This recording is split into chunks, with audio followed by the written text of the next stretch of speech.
بسم اللہ والصلاۃ والسلام علی رسول اللہ وبعد۔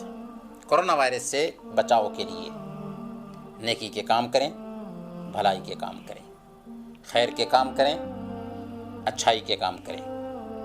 جی ہاں، اگر ہم خیر کا کام کرتے ہیں، بھلائی کا کام کرتے ہیں، نیکی کا کام کرتے ہیں، ویلفیئر کا کام کرتے ہیں، تو عجیب طریقے سے اللہ تعالی ہمیں اس وائرس سے بچائے گا۔ مستدرک حاکم کی روایت ہے، اللہ کے رسول صلی اللہ علیہ وسلم نے ارشاد فرمایا، صنائع المعروف تقی مصارع السوء والآفات والہلاکات۔ خیر کا کام، ویلفیئر کے کام، برے انجام، آفتوں اور ہلاکتوں سے بچاتے ہیں۔ یعنی خیر کے کام برے انجام، آفتوں اور ہلاکتوں سے بچاتے ہیں۔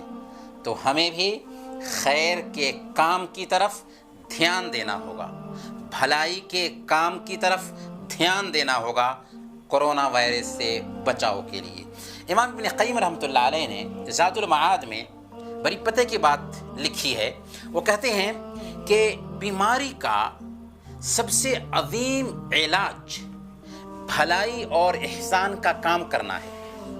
ذکر، دعا، گریہ وزاری اور توبہ کا اہتمام کرنا ہے، اور ان امور کا اثر بیماری کو دور کرنے اور شفا حاصل کرنے میں طبعی دواؤں سے زیادہ ہوتا ہے۔